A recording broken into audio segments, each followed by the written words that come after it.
মেয়ে পরিচয় দিয়ে নিই। আমি মেহেদী হাসান, প্রভাষক, বান্দরবান সরকারি কলেজ 34 BCS। তো আজকে আমরা আলোচনা করব বাংলা সাহিত্যের প্রাচীন যুগ নিয়ে।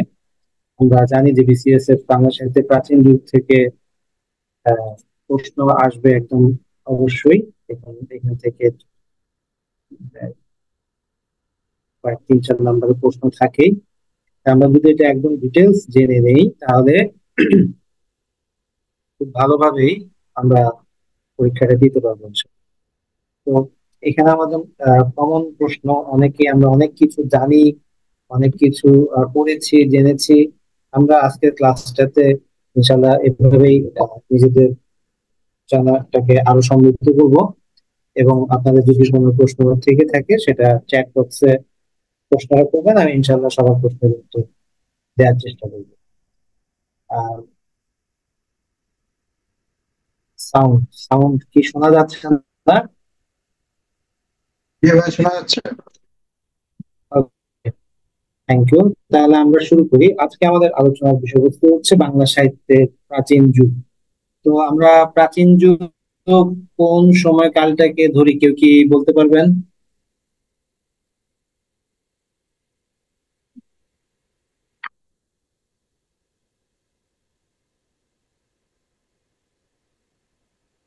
বাংলা সাহিত্যের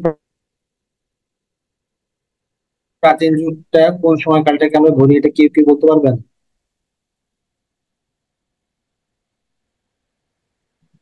650 থেকে 1200। ভেরি গুড, 650 থেকে 1200। এটা ডক্টর সুনীতি কুমার সুকুমার সেন তারা মতামত দিয়েছেন। আহ আর আমাদের সরি, এটা ডক্টর মোহাম্মদ শহীদুল্লাহ মতামত দিয়েছেন। আর ডক্টর সুনীতি কুমার এবং সুকুমার সেন ওনারা কোন মতামত দিয়েছেন? 950 থেকে 1200। Very good. তাহলে এই প্রাচীন যুগে আমাদের একটা জিনিস আমরা সবাই বুঝতে পারছি যে আমাদের সবাই কিন্তু শুরুর দিকটাতে একটু দ্বিমত থাকলেও শেষটা কখন হয়েছে বা আমাদের প্রাচীন যুগের শেষ কখন হয়েছে সেটা নিয়ে কারো কোনো দ্বিমত নেই। সবাই 1200 সালকে আহ ধরেছেন, ল্যান্ডমার্ক হিসেবে ধরেছেন। আমাকে কেউ কি বলতে পারবেন কেন 1200 সালকে ল্যান্ডমার্ক হিসেবে ধরা হয়েছে?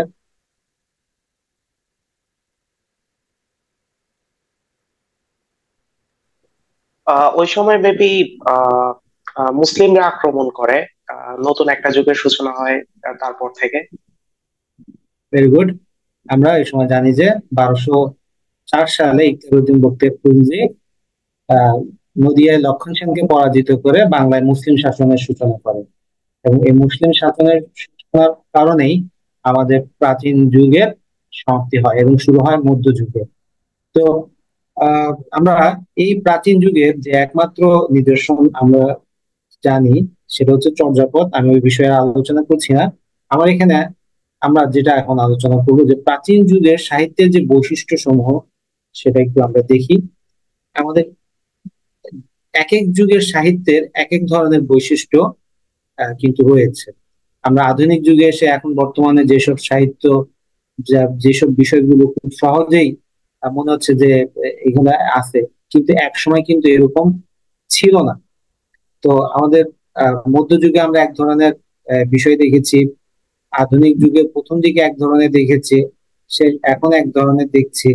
তো এই যে বিষয়গুলো আমরা দেখবো যে প্রাচীন যুগের সাহিত্যের বৈশিষ্ট্যগুলো কি কি ছিল।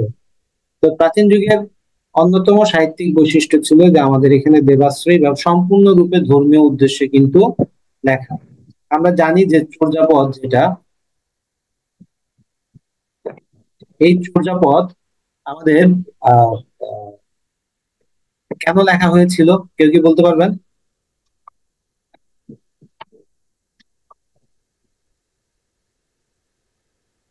এগুলো মূলত ধর্মীয় সাধন সঙ্গীত। ওকে, ধর্মীয়। এগুলো হচ্ছে মূলত ধর্মীয় সাধন সঙ্গীত। বৌদ্ধ সহজিয়াগণ তাদের হচ্ছে যে ধর্ম যে চর্চা করার জন্য এই চর্যাপদ গুলো মূলত লিখেছিলেন গান হিসাবে। Very very good.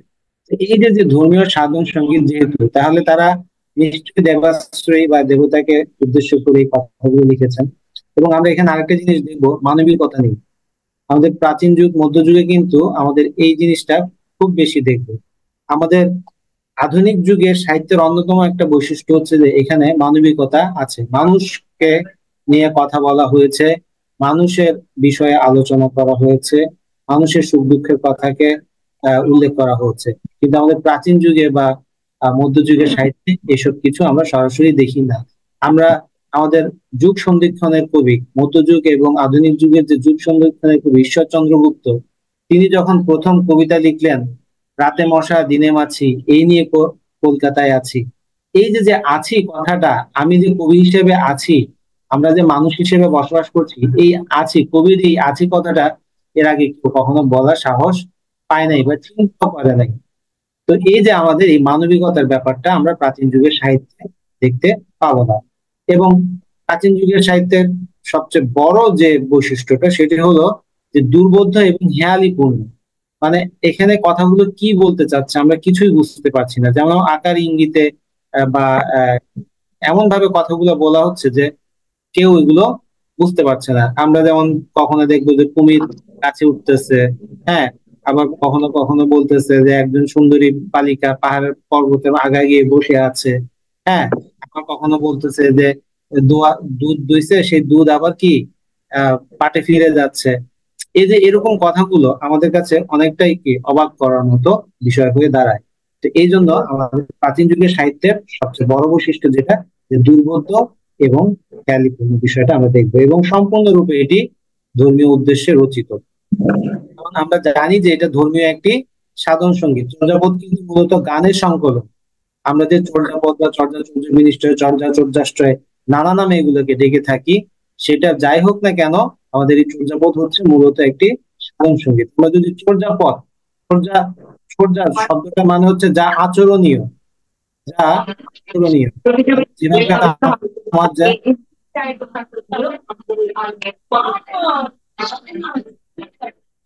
যিনি কথা বলছেন একটু নিজেকে মিউট করে নেন, যাতে আমার কাজ যারা করছি তাদের সমস্যা না হয়।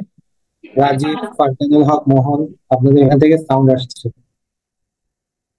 তো চর্যা মানে হচ্ছে যা আচরণীয়। তো এই এই কারা এই চর্যাগুলো লিখেছে? সাধক যারা তারা, তাদের জন্য লিখেছে, যারা সাধনা করবে তাদের জন্য, এবং যারা সাফল্য লাভ করেছে তারাই পরবর্তী যে নতুন নিউ কামার যারা আছে তাদের উদ্দেশ্যে কি এই চর্যাতে একটা সাংকেতিক ভাবে কথাগুলো বলে গেছে। এবং এই কথাগুলো শুধুমাত্র যারা এই সাধক তারাই বুঝতে পারবে, অন্য কেউ বুঝতে পারবে না। তো যারাই সফল হয়েছে তারাই কিন্তু সাফল্যের পথ দেখাতে পারে। তো আপনারা এখানে এই বিসিএস জার্নির সাথে এসেছেন, এখানে আমরা বিসিএস জার্নিতে যারা ক্লাস নিচ্ছি, তা আল্লাহ আমাদেরকে একটা সুযোগ দিয়েছে যে আমরা বিসিএস হতে পেরেছে। আমাদের অনেকেই কিন্তু আছে হতে পারে নাই। তো আমরা আপনাদেরকে একটা গাইডলাইন দিচ্ছি, তাই না? আপনারা আমাদের গাইডলাইনটাকে যতটা রিলায়েবল মনে করতে পারবেন, আর যে বিসিএস হয় না তার গাইডলাইনটাকে আপনারা অতটা রিলায়েবল মনে করতে পারবেন? পারবেন না। তো ঠিক তেমনি এখানে এটা হয়েছে যে যারা এই যে যে সাধনা করেছে, বৌদ্ধ সহজীবন সাধনা কেন করেছে, তাদের উদ্দেশ্যটা কি ছিল?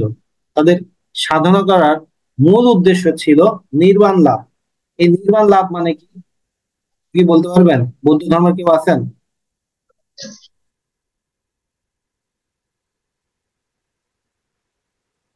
নির্বাণ লাভ উদ্দেশ্য ছিল তাদের সাধনার মূল উদ্দেশ্য। মানে পুনর্জন্মগ্রহণ করতে হবে না। বুঝি নাই। পুনর্জন্মগ্রহণ করতে হবে না মানে পুনরায় জন্মগ্রহণ করতে হবে না। আচ্ছা, এটা তো একটা ধর্মীয় একটা বিষয়। আরেকটা বিষয় ছিল যেটা, যে নিজেকে একদম সব ধরনের কামনা, বাসনা, হিংসা, বিদ্বেষ থেকে কি করা, মুক্ত করে দেয়া। মানে এইসব কিছু আপনাকে আর কি করতে পারবে না, আহ পরাজিত করতে পারবে না। আপনার রিপুর তাড়নাকে আপনি কন্ট্রোল করতে পারবেন না, মানে কোনো কিছুই আপনাকে আর অধর্ম পথে নিয়ে যেতে পারবে না। আপনি একজন মহাপুরুষে পরিণত হবেন। তো এটাই হচ্ছে আমাদের নির্বাণ লাভ। এই নির্বাণ লাভকে তারা বলছে মহাসুখ প্রাপ্তি। ওকে।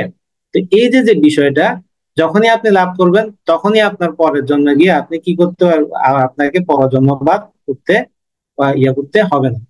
তো এই যে যে তারা কিভাবে এই সাধনা করে নির্বাণ লাভ করেছে, হ্যাঁ, সেই নির্বাণ লাভের পথটা তারা তাদের নতুন যে আসবে সাধক তাদের উদ্দেশ্যে এগুলো দিয়ে গেছে।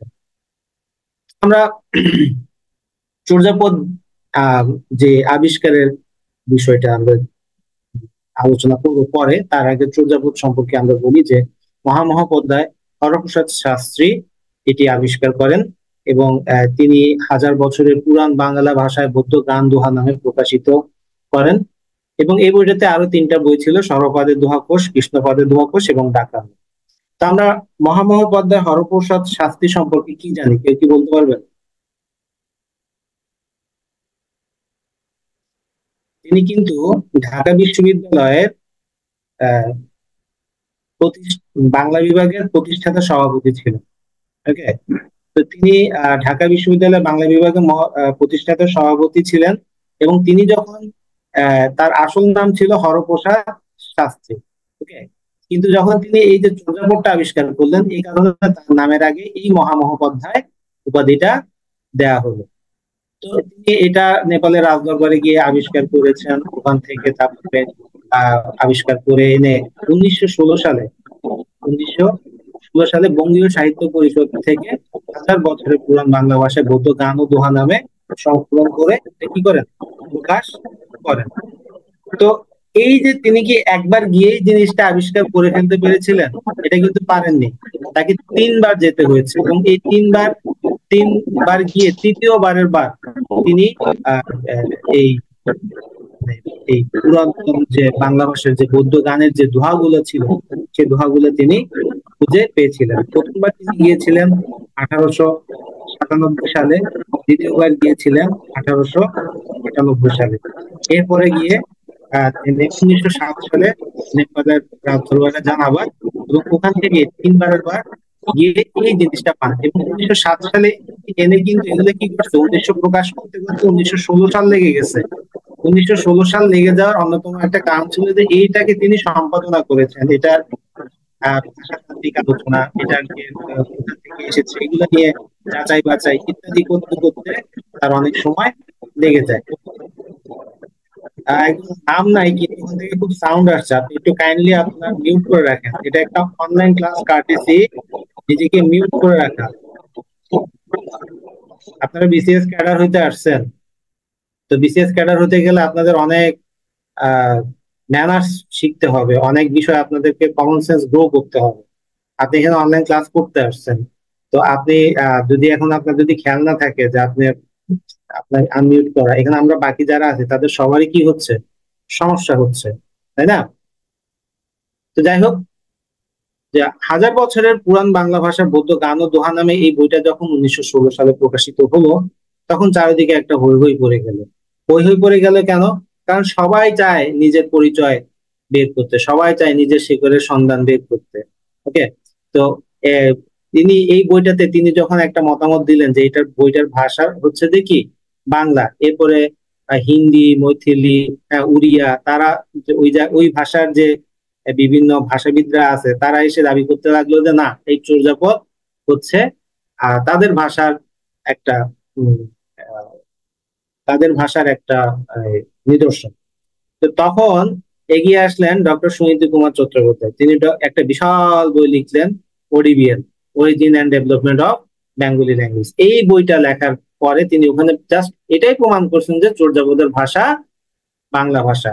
ওখানে ক্রিয়াপদের ব্যবহার, সর্বনামের ব্যবহার, ঠিক আছে, তারপর বিভক্তির ব্যবহার, এরকম কিছু বিষয়গুলো তিনি, তারপর হচ্ছে যে তোমার এই যে সাকুল্যবাচক সর্বনামের ব্যবহার, তারপর এরকম, তারপর কখনো কখনো আমরা যে বিভিন্ন ধরনের প্রবাদ প্রবচন ব্যবহার করি সেগুলোর ব্যবহার, এই সব কিছু বিচার বিশ্লেষণ করে তিনি প্রমাণ করলেন যে চর্যাপদ বাংলা ভাষারই প্রাচীনতম নিদর্শন।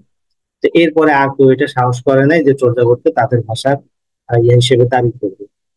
আমরা চর্যাপদের আবিষ্কারের বিষয়টি দেখলাম। তো চর্যাপদের রচনা কাল আছে, রচনা কাল নিয়ে নানা একটু মতভেদ আছে। সেই মতভেদ আমরা একটু দেখবো। যে প্রথমে দেখি যে পাল আমলে চর্যা রচনা শুরু হয় এবং শেষ হয় সেন আমলে। আমরা জানি যে পাল আমল আমাদের বাংলা দেশের বা ইয়েতে সবচেয়ে বেশি সময় ধরে যে যারা ইয়ে করছে তাদের ভিতরে প্রথমে আসছে পালরা, 400 বছরের মতো শাসন করছে। এরপরে আসছিল মোগলরা, তারা প্রায় 750 বছর শাসন করেছিল। এবং শেষ হয় সেন আমলে, সেনরা প্রায় 200 বছরের মতো শাসন করে।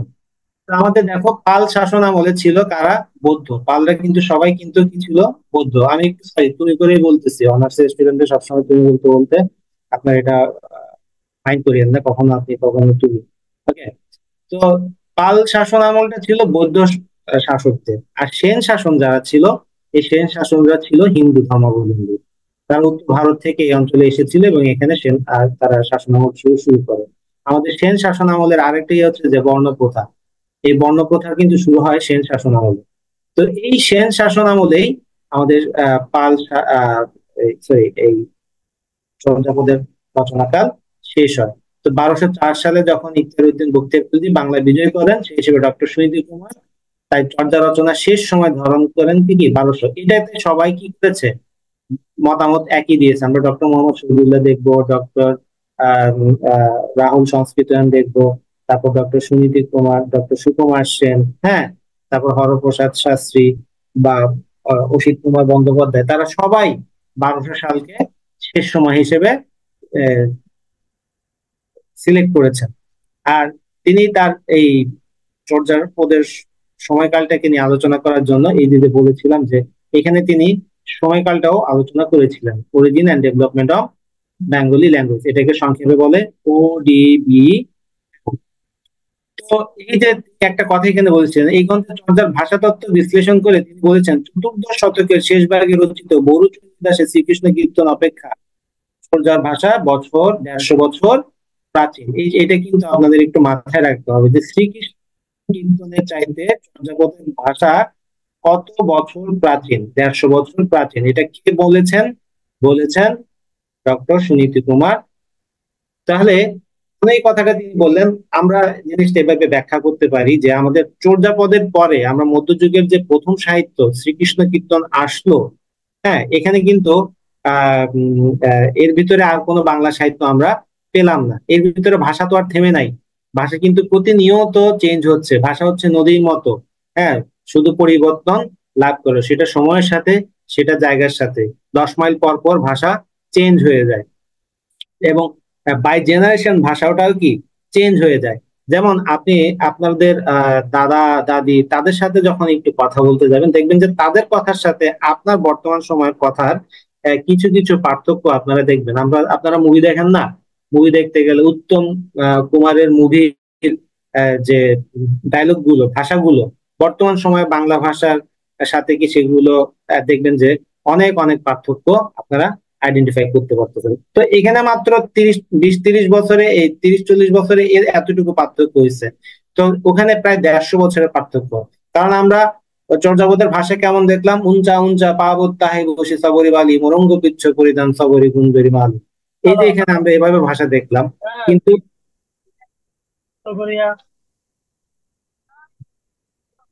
কিন্তু আমরা এই ইয়ার ভাষাতে দেখলাম যে শ্রীকৃষ্ণ কীর্তনের ভাষাতে যে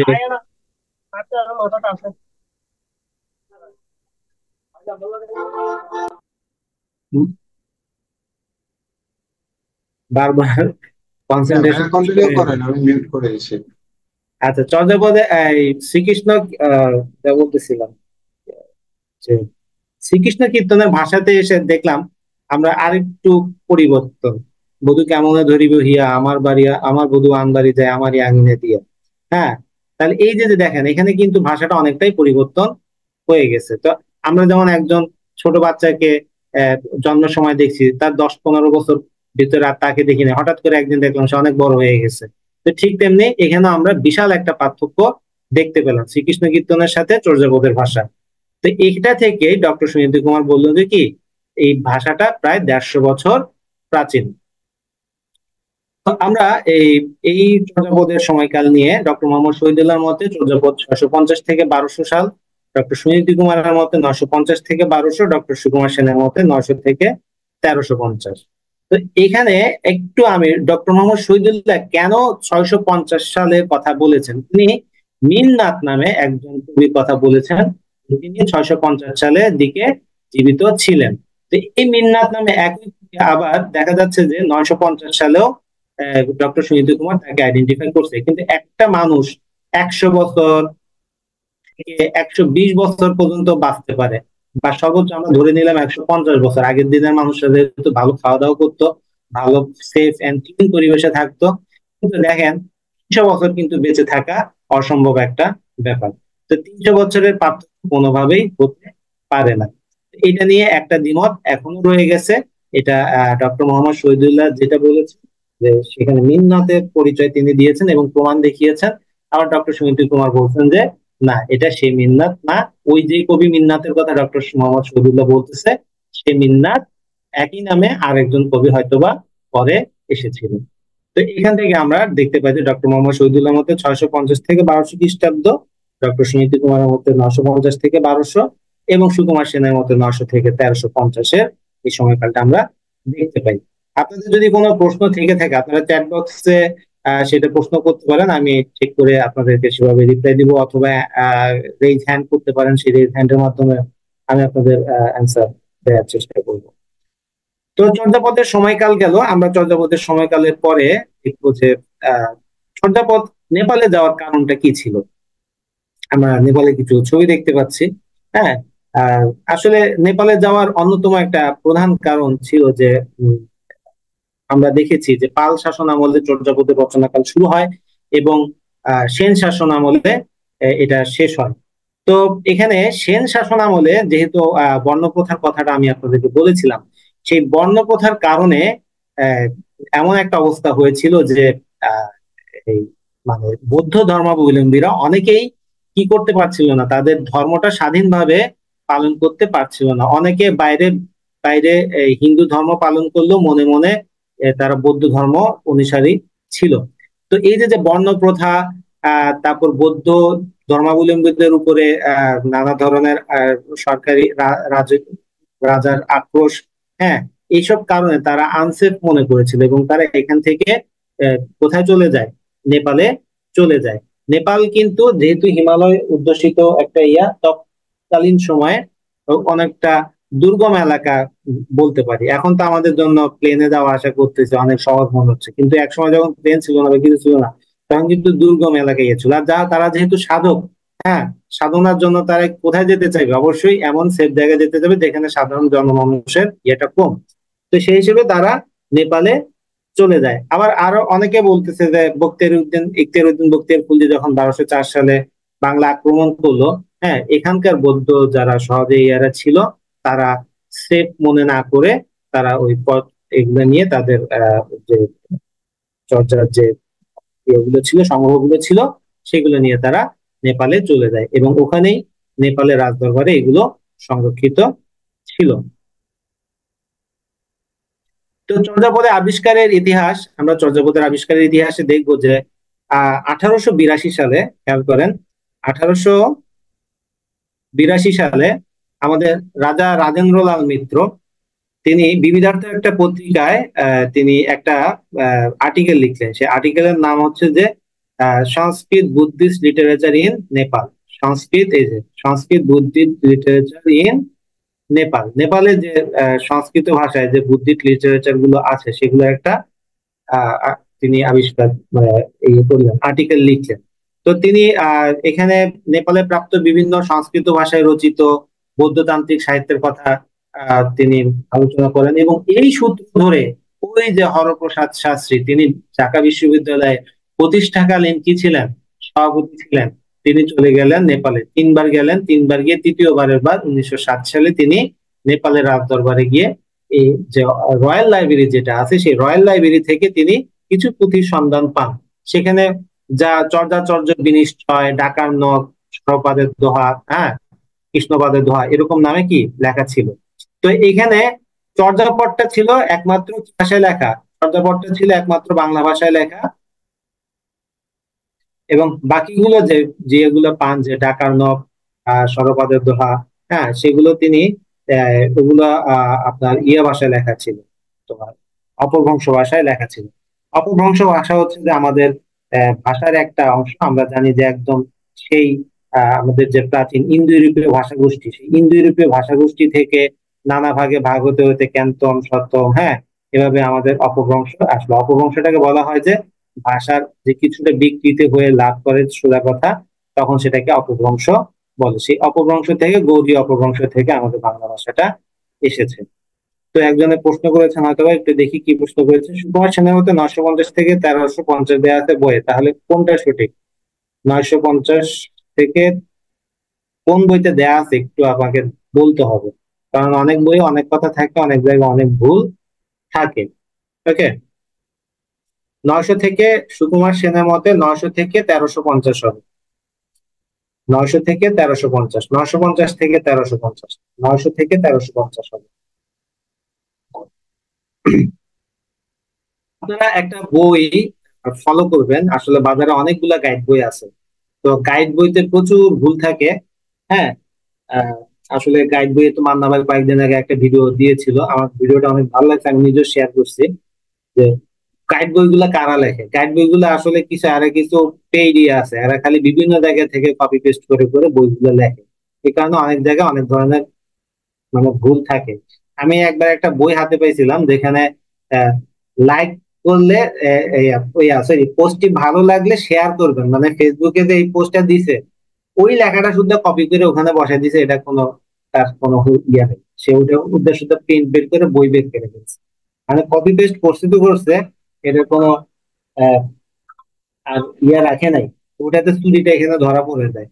তো এই যে যে আপনারা একটা বই, মাহবুবুল আলমের একটা বই আছে, বাংলা সাহিত্যের ইতিহাস, মাহবুবুল আলম, মাহবুবুল আলম বাংলা সাহিত্যের ইতিহাস। আপনারা যেহেতু বিসিএস দিবেন, সেই বইটা ফলো করলে আপনাদের জন্য খুবই ভালো হয়। বাংলা সাহিত্যের ইতিহাস, এই বইয়ের নিচে সব। ওকে, এই বইটার নিচে সব আপনার আর বাকি যত গাইড বই হাবি জাবি যা আছে এগুলো না পড়ে এই একটা বই ভালো করে আগাগোড়া পড়লে বাংলা সাহিত্যের ইতিহাসটা এখানে খুব সুন্দর করে গল্পের মতো করে অনেক ব্যাখ্যা করে, হ্যাঁ, ইয়ে করেছে। একটু মোটা বই, কিন্তু আপনি যে টপিকসটা যখন পড়বেন তখন এখান থেকে যখন আপনি ডিটেলস পড়ে নিবেন, দেখবেন যে অনেক ইনফরমেশন আপনি জানতে পারতেছেন। তো গাইড বইতে যেভাবে পড়ছে ওটাতে অনেক ভুল থাকে। তো আমাদের চর্যাপদের আবিষ্কারের ইতিহাস তো জানলাম আমরা, চর্যাপদের কে আবিষ্কার করছে এটাও জানলাম, কবে কোথা থেকে প্রকাশিত হয়েছে সেটাও জানলাম।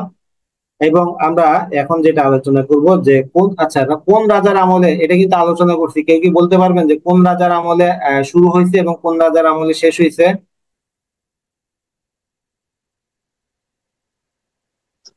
পাল আমলে শুরু হয়েছিল আর সেন আমলে সমাপ্ত। ভেরি গুড, তাহলে আপনি ক্লাসে মনোযোগ ছিলেন, বোঝা যাচ্ছে। এটা কে কে কথা বললেন, একটু নামটা জানতে পারি? সময় আক্তার বিথি। আচ্ছা, ভেরি গুড। তাহলে আমরা এখন চলে যাব যে চর্যাপদের কবি বা পদকর্তা। ডক্টর মোহাম্মদ শহীদুল্লাহ মতে 23 জন, ডক্টর সুকুমার সেনের মতে 24 জন। আমরা জানি যে এই পদকর্তা আছে। পদকর্তা মানে কি? আমরা এখানে যারা পদ লিখছে তাদেরকে বলা হয় মহাজন।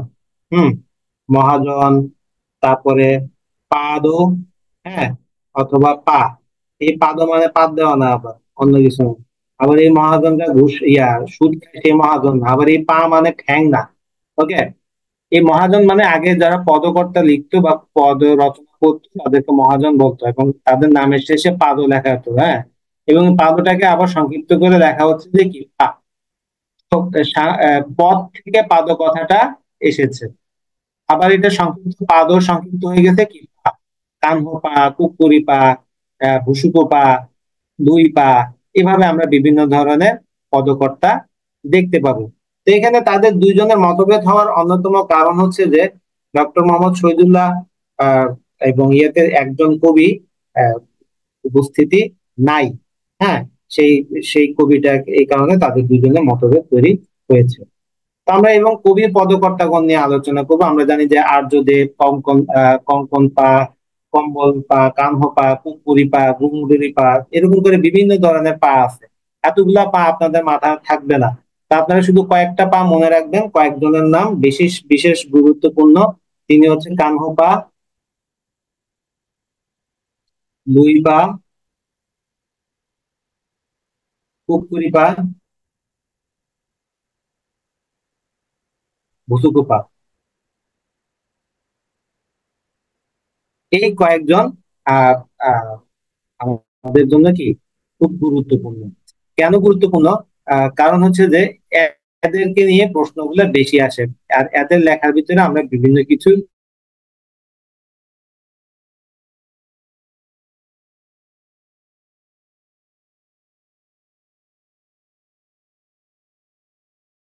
ব্যতিক্রমী ধর্মী কিছু পাই। তার বিখ্যাত একটা বই ওটা তিনি সেখানে আলোচনা করেছেন। বইটার নাম হচ্ছে বুদ্ধিস্ট মিস্টিক সং।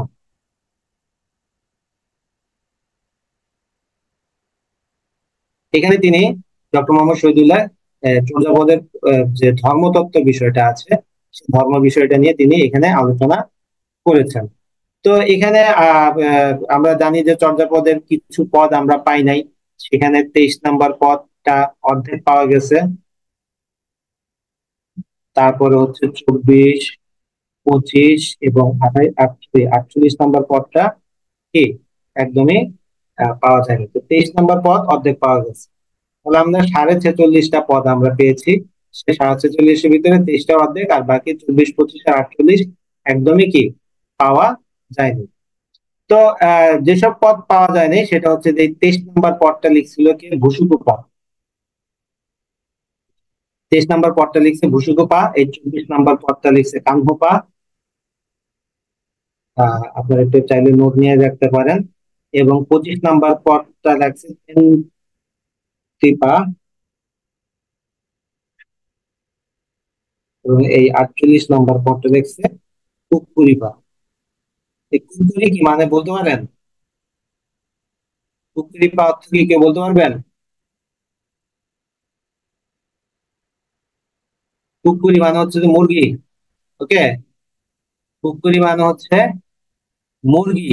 কানহো মানে হচ্ছে কৃষ্ণ। লুই মানে হচ্ছে রুই মাছ। ওকে, রুই মাছের যে রুই সেটা থেকে রুই। কানহো কৃষ্ণ।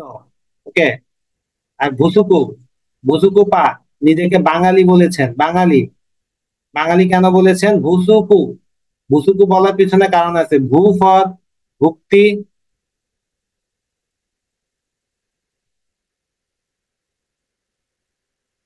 ভুক্তি, সু ফর সুক্তি, আর কু ফর কুটির। মানে এখানে আমাদের বাঙালি খাই দাই আর ঘুমাই। খায়, ভুক্তি মানে খাওয়া, সুক্তি মানে ঘুমানো, আর কুটির মানে ঘর। ঘরে খায় দেয় আর ঘুমি। বাঙালি কিন্তু মারাত্মক হোম সিকনেস মানুষ, হোম সিক মানুষ। তারা ঘর থেকে বেরোতে চায় না, খালি খায় দেয় আর ঘুমাইতে চায়। তাহলে এই যে যে বাঙালি সত্তার একটা বিষয় এখানে ভুসুকা পার ভিতরে পাওয়া যায়। ভুসুকা পা কিন্তু একজন রাজপুত্র ছিল। পরবর্তীতে সে এই সাধনার জন্য এখানে ইয়েতে চলে আসে। তো এই ডিটেলস গুলো আপনারা, আমি একদম খুঁটিনাটি বিষয়গুলো আলোচনা করলে ক্লাসটা একদমই বোরিং হয়ে যাবে। আপনারা আম, এগুলো এমনিতেই বইতে, বিভিন্ন বইতে আলোচনা করা আছে। ডক্টর মাহবুবুল হকের বইতে আরো সুন্দর করে আলোচনা করা আছে, আপনারা একটু পড়লেই সেটা বুঝতে পারবেন।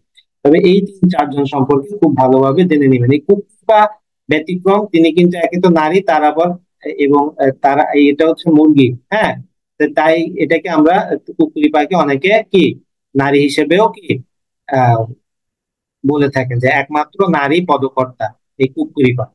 আর কানহপা কেন হচ্ছে? কানহপা সবচেয়ে বেশি পদ লিখছেন, তিনি প্রায় 13টা পদ লিখছেন। দ্বিতীয় সর্বোচ্চ পদ লিখছে ভুসুকুপা, তিনি লিখছে 8টা পদ।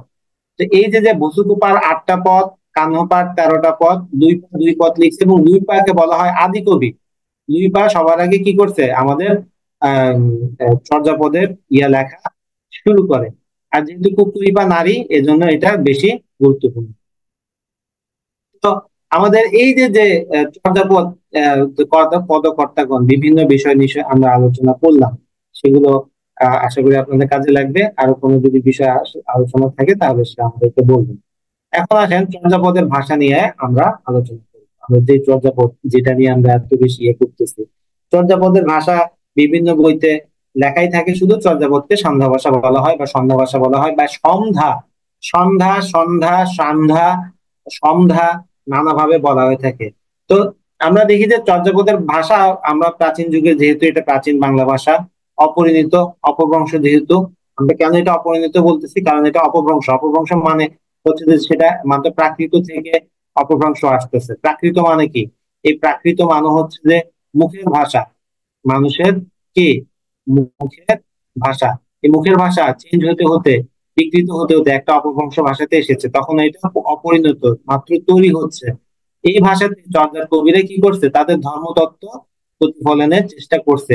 এই চর্যাপদের কবিদের ধর্মতত্ত্ব কি ছিল? তারা ছিল বৌদ্ধ সহজিয়া ধর্মাবলম্বী। বৌদ্ধ সহজিয়া, এই বৌদ্ধ সহজিয়াদের সাথে আমাদের বাউলদের একটা দারুণ মিল আছে। আমাদের কি মিল আছে? আমাদের বৌদ্ধ সহজিয়ারা আহ কি করলো, তারা দেহটাকে আহ, এবং বাউলরাও কি তাদের দেহতাত্ত্বিক সাধনাকে গুরুত্ব দিয়ে থাকে। তো এই যে যে দেহতাত্ত্বিক সাধনা, দেহতাত্ত্বিক বিষয়টার মিলটা আমরা এখানে দুজনের ভিতরে খুঁজে পাই। যেমন আমরা বাউলদের গানে দেখি যে কি এই এই যে খাঁচার ভিতর অতীন পাখি কেমনে আসে যায়, হ্যাঁ ধরতে পারলে মনোবেরি দিতাম তাহার গায়ে। অথবা বলছে বাড়ির পাশে আরশিনগর, আমি একদিনও দেখিলাম না তারে, আমি অপার হয়ে বসে আছি ওহে দহামায় লয়ে যাওয়া আমায়।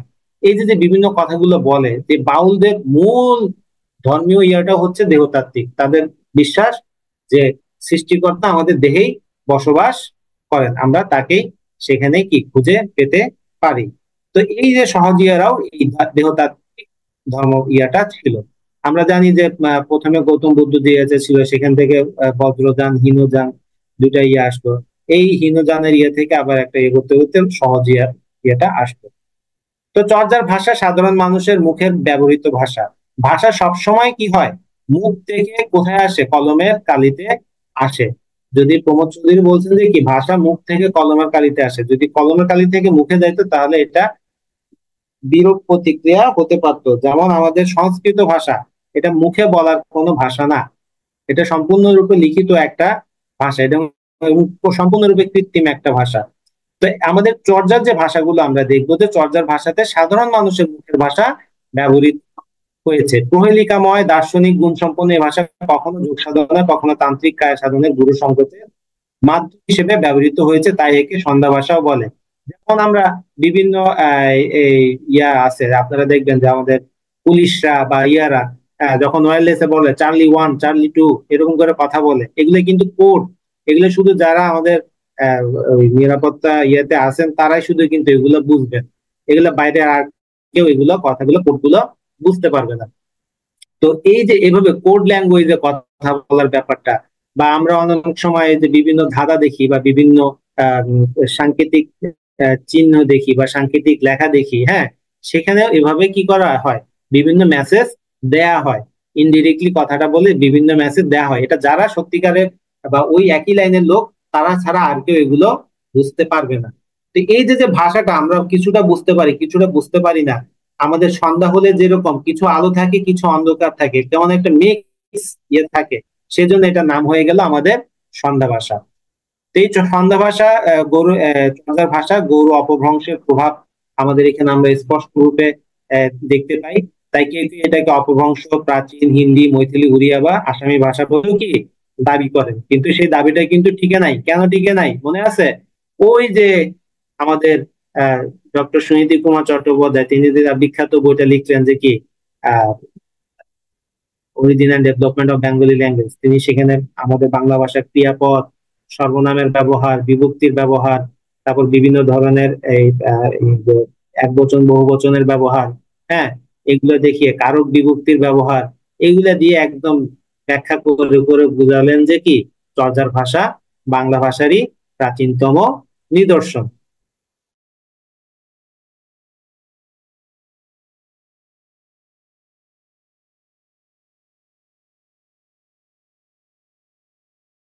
এই কারণে এটাকে নিয়ে আগে তো চর্যার ভাষা কিছু প্রবাদ প্রবচনে কিন্তু আমরা দেখতে পাই। সে চর্যা প্রবাদ প্রবচনের ভিতরে আছে, যেমন মনে করেন আপনা মাংসে হরিণা বৈরি, হ্যাঁ তারপরে হচ্ছে দুহিলি দুধ কি ব্যান্টে সামায়। তারপরে এই যে যে আপনা মাংসে হরিণা বৈরি মানে কি? আপনা মাংসে হরিণা বৈরি মানে হচ্ছে যে নিজের মাংসের এই শরীর, এই হরিণের সবচেয়ে বড় শত্রু হচ্ছে তার নিজের মাংস। যেমন একজন ধনী লোকের সবচেয়ে বেশি বড় শত্রু কি? তার ধন সম্পদ। একটা মেয়ের সবচেয়ে বড় শত্রু কি? তার দেহ। হ্যাঁ, তো এই যে যে বিষয়গুলো আপনা মাংসে হরিণা বই কিন্তু আমাদের বর্তমান সময়ের সাথেও একদমই প্রযোজ্য। দুহিলি দুধ কি ব্যান্টে সামায় মানে আহ হাড়িত ভাত নাই নিতে বেশি, মানে দোয়া দুধ কি হচ্ছে আবার আহ, ইয়েতে চলে যাচ্ছে, ও দুধের বাটে ফেরত চলে যাচ্ছে, মানে এটা একটা অসম্ভব ব্যাপার হয়ে যাচ্ছে, মানে কোনোভাবেই আর কি মানে ইয়ে করা যাচ্ছে না, যেটা আশা করা হচ্ছে কাজ, সে কাজটা এই কাজটা করলে আমি এই কাজটা হবে সেটাও আশা করা যাচ্ছে না। তো চর্যাপদের এই যে বিভিন্ন বিষয় আসলে আমরা আলোচনা করলাম, ধর্মমত আলোচনা করলাম, চর্যাপদের ভাষা নিয়ে আলোচনা করলাম, তারপরে এর বিভিন্ন পদকর্তা নিয়ে আলোচনা করলাম, প্রবাদ প্রবচন নিয়ে আলোচনা করলাম, চর্যাপদের ভাষা, এসব কিছুর বাদেও আমরা এখন প্রশ্ন আসতে পারে এটার যে একটা গান, এটার গানটা কিভাবে আমরা প্রমাণিত হলো যে এটা একটা গান। আমরা চর্যাপদের ভাষা যখন চর্যাপদ গুলো আমরা দেখবো সেখানে দেখবেন যে ওখানে লেখা থাকে, বিভিন্ন রাগের উল্লেখ থাকে, এই রাগে গেতে হবে। আমরা যারা গান জানি বা গান শিখি যে এই গানগুলোর একটা বিভিন্ন ধরনের রাগ থাকে, হ্যাঁ, একটা বীর রসের জন্য এক ধরনের রাগ, আমাদের ইয়ার রসের জন্য এক ধরনের রাগ, এই যে যে রাগগুলো আহ সেটা আমাদের আহ, তারা বোঝায় দেয় যে এটা গানের সংকলন, এবং এর ছন্দটা হচ্ছে মাত্রাবৃত্ত ছন্দ। এখন প্রশ্ন আসতে পারে, স্যার ওই সময় কি কবিরা এই এত কিছু ছন্দ বিশ্লেষণ এই সেগুলা জানতো? আসলে জানতো না। আমাদের সবচেয়ে বড় ছন্দ বিশ্লেষককে, সবচেয়ে বড় ছন্দ বিশ্লেষক হচ্ছে আমাদের কান। এই কান দিয়ে যখন আমরা একটা ছন্দ মিলাবো, হ্যাঁ, তখন সেটা কি হয়ে যায়, আমার কানের ছন্দ না মিললে কানেই কিন্তু কেটে কি হবে, ফট করে বেজে যাবে, আমাদের বিরক্ত লাগবে। তো এই যে যে ব্যাপারটা তারা ওভাবেই মিলিয়ে মিলিয়ে কথাগুলো লিখেছে। আহ, এবং সেই লেখাতে এটা হয়তোবা তারা এত কিছু বিচার বিশ্লেষণ করেনি, কারণ তাদের উদ্দেশ্য কিন্তু সাহিত্য রচনা ছিল না।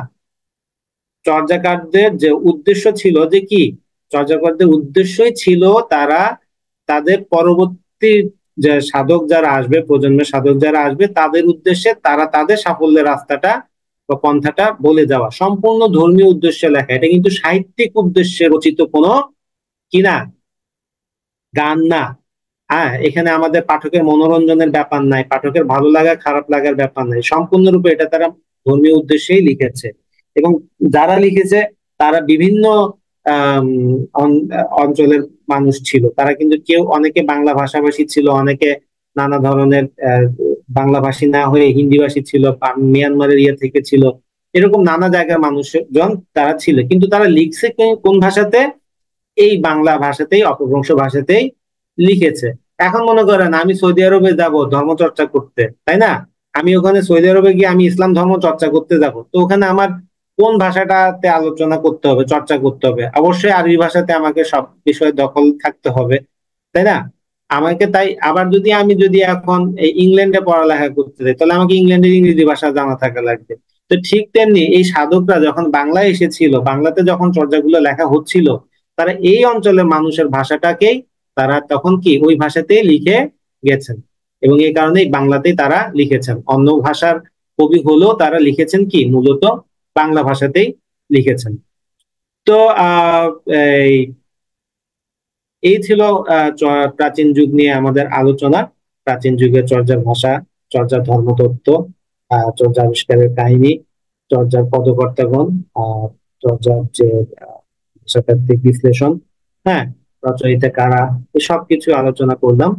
তো আপনাদেরকে আরো কোনো কিছু যদি জানার থাকে তাহলে আপনারা নিশ্চিন্ত মনে এখন প্রশ্ন করতে পারেন।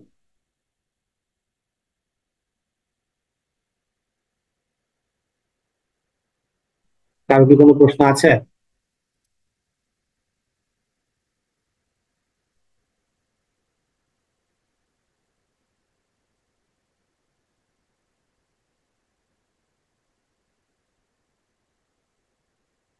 যদি না থাকে তাহলে ক্লাসটা এখানেই শেষ করে দিচ্ছি। এখানে আমার একটা প্রশ্ন ছিল যে 650 থেকে 1200 সাল পর্যন্ত লেখা হয়েছে, ভাষার কি কোনো পরিবর্তন হয় না এই সময়টাতে? Very good question. 650 থেকে 1200 সাল পর্যন্ত লেখা হয়েছে, ভাষার কেন পরিবর্তন হয় নাই? তখন ভাষাটা মাত্র তৈরি হচ্ছে। হুম। এখন যেমন ভাষা নিয়ে আমরা আহ করতেছি, এই সময়টাতে ভাষার পরিবর্তন হয়েছে খুবই সামান্য, মানে এত সামান্য যে সেটা আসলে ধর্তব্য না।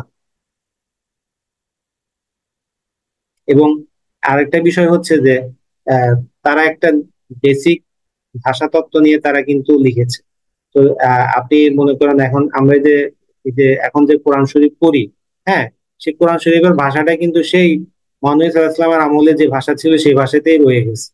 যদিও মৌখিক ভাষাটা অনেক পরিবর্তন হয়ে গেছে, কিন্তু আমাদের লিটারারি টার্ম যখন আমরা লিখতে যাব বা আমাদের লেখনের ইয়েতে যখন লিখতে যাব, তখন কিন্তু সেখানে চেঞ্জ অনেক কম দেখা যায়, অনেক অল্প দেখা যায়। তো 650 থেকে 1200 সালের ভিতরে যে ভাষাতাত্ত্বিক পরিবর্তনটা হয়েছিল, ওটা আহ এত কম হয়েছে যে এটা আসলে আর ইয়ে হয় না। কারণ সাহিত্য তখন রচনা করতেছে কয়জন? এত 650 থেকে 1200 সাল, প্রায় 350 বছরের এক আহ 650 থেকে এতে 400-500 বছরের একটা ডিফারেন্স। এই 400-500 বছরের ভিতরে মাত্র একটা সাহিত্যিক নিদর্শন আমরা পাই। হুম। আর কোনো সাহিত্যিক নিদর্শন কিন্তু আমরা পাচ্ছি না। তো এই কারণেই পরিবর্তনটা তেমন বেশি দেখা যায় না। এটা নিয়ে কেউ এখন পর্যন্ত কোনো, আমার জানার মতে কেউ কোনো আলোচনা করেনি। স্যার, ওই যে আধুনিক চর্যাপদ সম্পর্কে জানতে চাচ্ছি। আধুনিক চর্যাপদ নিয়ে অনেকে অনেক কথা বলতেছে। আসলে চর্যার উদ্দেশ্যটা কি? চর্যার উদ্দেশ্যটাই হচ্ছে মূলত আহ কি করব, কি আচরণীয়, কি করা উচিত, কি করা অনুচিত, সেগুলো নিয়ে আলোচনা করা। তো আধুনিক যে এটাকে বলা হয় নব চর্যাপদ, তো চর্যাপদ যে 1200 সাল পর্যন্ত যে এটা ছিল, এর পরেও আরো অন্যান্য বৌদ্ধ সাধক ছিল না? তারা কি সাধনা করে নাই? তো তারা যে সাধনার যে ইয়েগুলো লিখে গেছে সেগুলোকে আধুনিক চর্যাপদের ইয়েতে নেওয়া হয়েছে। কিন্তু আমাদের এই চর্যাপদটা এই কারণে গুরুত্বপূর্ণ যে কারণ এটা প্রাচীনতম এবং নিদর্শন। এর আগে আমাদের এই যে আমাদের সাহিত্যের যুগ বিভাগটা কেমনে করা হয়েছে? সাহিত্যের যুগ বিভাগটা করা হয়েছে কিন্তু দেখবো যে এখানে রাজনৈতিক প্রেক্ষাপট পরিবর্তন একটা গুরুত্বপূর্ণ বিষয় হিসেবে দেখা গেছে। রাজনৈতিক প্রেক্ষাপটটা কিরকম? আমরা প্রাচীন যুগে পাল সম্প্রদায়, সেন শাসনের পর্যন্ত হলো প্রাচীন যুগ। 1200 সাল থেকে ব্রিটিশ শাসনের আগ পর্যন্ত হলো মধ্যযুগ। হ্যাঁ, ব্রিটিশ শাসন 1800 সালে যখন ফোর্ট উইলিয়াম কলেজ প্রতিষ্ঠিত হলো, হ্যাঁ, বাংলাকে একাডেমিক পর্যায়ে 1801 সাল থেকে রচনা করা শুরু করা হলো, হ্যাঁ, তখন থেকে আমার আসলো এই আধুনিক যুগ। এই আধুনিক যুগের ভিতরে আবার আমরা পরিবর্তন দেখতে পাই। 1800 থেকে 1860 পর্যন্ত এক ধরনের বাংলা সাহিত্য দেখতে পেলাম। 1861 সালে যখন মাইকেল মধুসূদন দত্ত তার মেঘনাদবধ কাব্য রচনা করলেন, তখন আমরা দেখতে পেলাম বাংলা সাহিত্যের আরেকটা অত্যাধুনিক উত্তর আধুনিক যুগ। সেই যুগের পরে আবার দেখলাম 1930 সালে এসে আবার একটা পরিবর্তন হয়েছে, 30-এর কবিদেরকে আমরা দেখতে পেলাম। এরপর আবার দেখলাম 47-এর আগে এক ধরনের সাহিত্য, 47-এর পরে এক ধরনের সাহিত্য, মুক্তিযুদ্ধের আগে এক ধরনের সাহিত্য, মুক্তিযুদ্ধের পরে এক ধরনের সাহিত্য। এরকম করে কিন্তু আমরা বিভিন্ন প্রেক্ষাপট আলোচনা করলে দেখতে পাই যে এই যে আমাদের আমাদের এখানে যে মূল পাঠ্য ছিল বাংলা সাহিত্যের প্রাচীন যুগ, এখানে ওই 1200 সাল পর্যন্ত ইকতার উদ্দিন বক্তিয়ার খিলজি আসার আগ মুহূর্ত পর্যন্ত এই ইয়েটাকে ধরে হলো। এখানে আরেকটা ব্যাপার ছিল যে আহ মুসলিম শাসকরা আসার আগে আহ অন্যান্য শাসকরা বাংলাকে এতটা গুরুত্ব দেয় নাই। আমরা মুসলিম শাসকদেরকে পরবর্তী পর্যায়ে দেখি যে তারা রামায়ণের অনুবাদ করতেছে, মহাভারতের অনুবাদ করতেছে, বিভিন্ন পুরাণের অনুবাদ করতেছে। এই অনুবাদ থেকে তারা কিন্তু বাংলার মানুষের কালচার, বাংলার মানুষের পৃষ্ঠপোষকতা করে গেছে এইসব ইয়া করার জন্য। তো এই যে যে তখন যে বাংলাটাকে যে রাষ্ট্রীয় যে একটা পৃষ্ঠপোষকতার ব্যাপার ছিল, সেটা আগে পাওয়া যায়নি। তাই এই সময়ে মুসলিম শাসনরা আসার ফলে যেভাবে বাংলার বিকাশটা হয়েছে, এটা কিন্তু এর আগে কিন্তু হয়নি। এর আগে যা হয়েছিল সম্পূর্ণ নিজের ইচ্ছায় একজন সাধক সম্পূর্ণ নিজের থেকে নিজের ইয়ে করে কাজটা করে গেছে। এটা কিন্তু কোনো সে এটার জন্য টাকা পয়সা পায় না বা কোনো অন্য কোনো ধরনের প্রণোদনা সে পায় নাই। এই কারণে ওইটাকে এত বেশি গুরুত্ব দিয়ে আলোচনা করা হচ্ছে। এই নবপর্যায়ে যে আমাদের আছে যে বিভিন্ন ধরনের সাহিত্যিক ইয়েগুলো আছে, সেই বলা হচ্ছে ওইটাকে নব্য চর্চা। কিন্তু নব্য চর্চা আমাদের অতটা গুরুত্বপূর্ণ না। কারণটা হচ্ছে যে এখানে আমাদের ভাষাতাত্ত্বিক বিশ্লেষণ করতে গেলে আমরা দেখবো যে এই চর্চাগুলোতে আমাদের আধুনিক ভাষার অনেক বিষয় আসে চলে আসছে। এখনো অনেকে লিখতে পারে না, এখনো অনেকে বৈষ্ণব পদাবলী লেখার চেষ্টা করতেছে, এখনো অনেকে মঙ্গল কাব্য লেখার চেষ্টা করতেছে, এরকমও আছে। তো সেই হিসেবে নব পর্যায়ে যে আমাদের যে চর্যাপদ গুলো আছে সেগুলো অতটা গুরুত্বপূর্ণ না আমি মনে করি। কারণ এখানে আমাদের ওই মূল ভাষাতাত্ত্বিক বিষয়টা এখানে উঠে আসেনি। আমাদের কিন্তু চর্যাপদের মূল এটা ছিল অপভ্রংশ ভাষা থেকে আসছে, প্রাকৃত ভাষার থেকে পরে অপভ্রংশ ভাষার যে একটা ডকুমেন্টস, এই ডকুমেন্টেশনটা হচ্ছে আমাদের চর্যাপদ। Very good. আর কারো কোনো কোয়েশ্চেন স্যার আছে? আমার একটা প্রশ্ন ছিল। জি বলেন।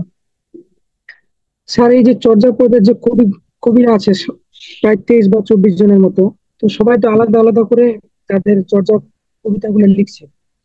তো এইসব কবিতাগুলো সবাই যেহেতু আলাদা আলাদা করে লিখছে, এটা একটা পুঁথিতে কিভাবে নেপালে গেল এবং কিভাবে পাওয়া গেল একটা পুঁথিতে? এগুলো একটা ইয়াতে কিভাবে নেপালে গেল?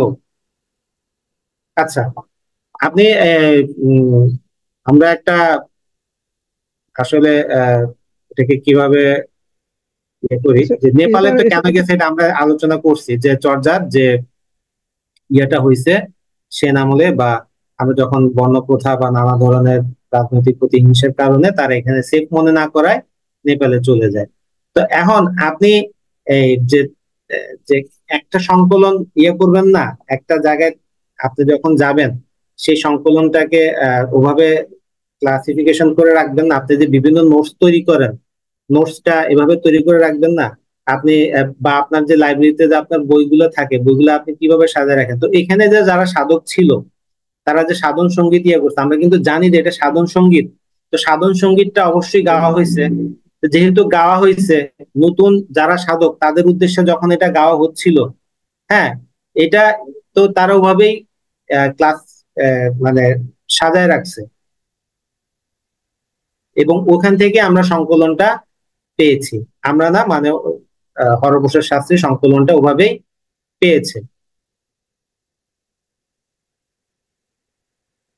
কথাটা বোঝা গেল? জি স্যার। হুম। আর কোনো প্রশ্ন?